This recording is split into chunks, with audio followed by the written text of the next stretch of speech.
Hi guys, Alec Peirce, Sea Hunt Remembered. Here we are with another episode from my Sea Hunt playlist. Now I know quite a few of you have been following along. I get lots of comments. I love the comments. You old guys, even some of you young guys that are still enjoying Sea Hunt, watching Sea Hunt, then please keep the comments coming. I really enjoy it. Sea Hunt is my passion, has been my passion for a very long time, over 60 years. So anyway, I thought we would make an episode to answer a couple of questions and also let you know what I've been doing with respect to Sea Hunt.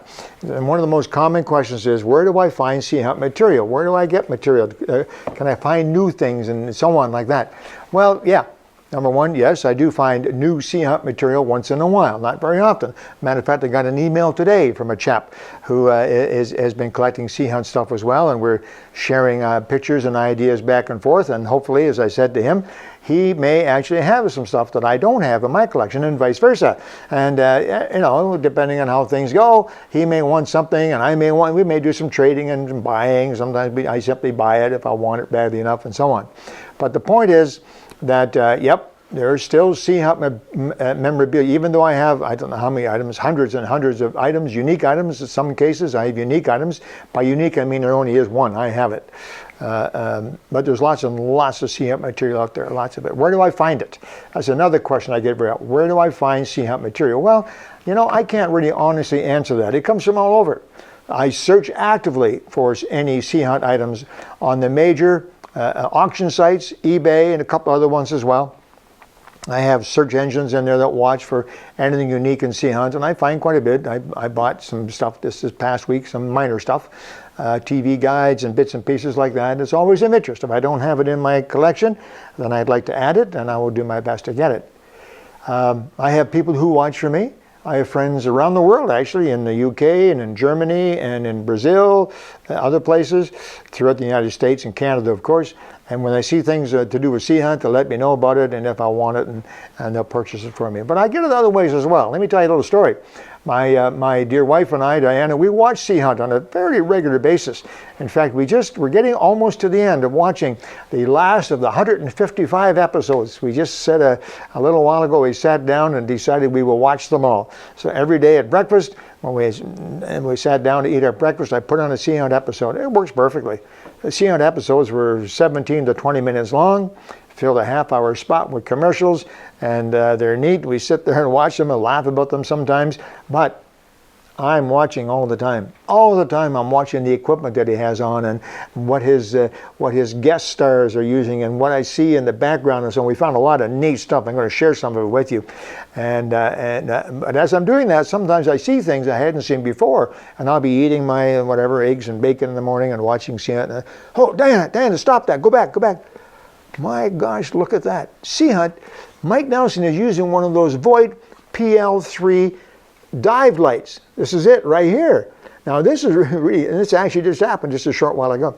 This is actually quite funny because a very short while ago, weeks I'm thinking, we used this dive light from the 50s in one of my vintage Scuba episodes as an opportunity to explain how to preserve things. And I actually showed in that episode how to take something like this apart, clean it thoroughly, and then preserve it using the right materials and so on. And this very light, the Voigt FL3. It is the FL3, quite a well-known vintage dive light.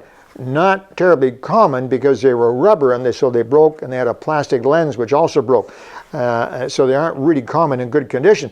But anyway, it's quite funny that just a short while ago I did a vintage Scuba episode using this very light. And then even more recently, I'm watching a Sea Hunt episode, and guess what Mike Nelson is using? I think he was in a mine or a sewer shaft or somewhere, and he pulls out a Voigt FL3 flashlight.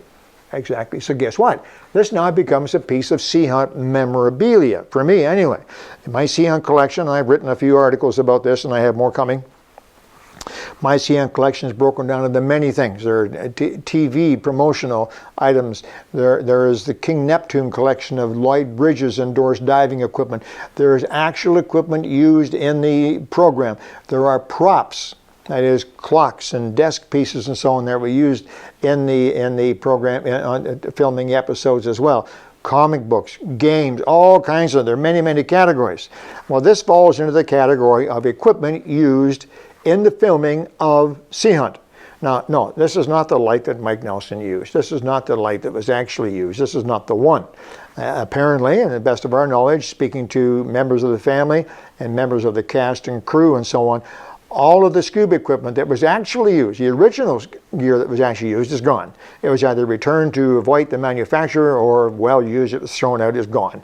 There is no actual scuba equipment that was truly used by the actors, by Lloyd Bridges himself in the show.